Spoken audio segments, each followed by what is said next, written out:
Què els diré? Que han dit Salvador Balliu amb aquesta gent? Lo fàcil, i crec que va per aquí, he agafat el programa anterior, els programes que havíem fet. I els programes que diuen, com ha dit en Sergi i la Gemma, van concentrar un programa electoral amb educació i seguretat. Aquests són els pilars bàsics que com vaig entrar i que hem anat seguint. Amb ensenyament, no hem deixat mai de fer coses a l'escola Sant Esteve.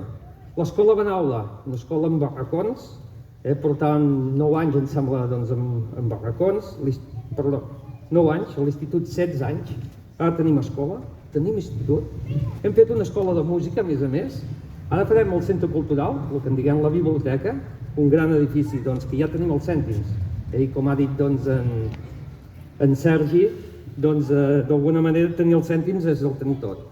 I la seguretat, l'altre pilar que varen dir que faríem. Escolteu, més de 300.000 euros en càmeres, més efectius de policia, cotxes nous per patrullatge, cotxes elèctrics, millores informàtiques per la seguretat.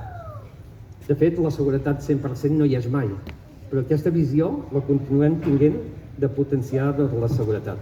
Però, de fet, hem millorat tot al llarg d'aquests anys. Hem invertit en la zona esportiva, en urbanitzacions, etc. Estic, satisfet. Què farem? De fet, farem moltes coses. I jo els hi puc dir o garantir el que es farà. I, de fet, perquè està aprovat, tenim subvenció. Una de les subvencions que tenim, que jo no m'enfio, en aquest sentit que m'adeio, em van dir que aquest mes, que falten pocs dies, 10 dies, començaria la redona del Botano.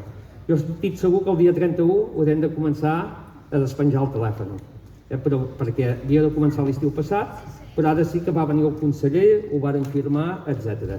Malavella Park, tenim una subvenció per portar l'aigua allà, o sigui, l'hem de fer sí o sí. El carrer Major, que tothom vol que el fem, que el tirem endavant. Tenim una subvenció, en aquests moments ja estem fent el projecte. Carrer Bici de Malavella Park. De fet, aquest carril bici també està subvencionat pel camí de Sant Jaume. Vull dir que hem tret una subvenció important.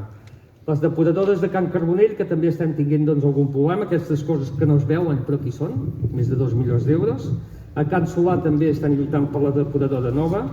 La biblioteca, que ja us anuncio que aquesta setmana la Generalitat ha publicat que li dona a l'Ajuntament de Caldes 1.030.000 euros. I el Josep Soler, que hem tingut un problema que ja hauria d'estar fet.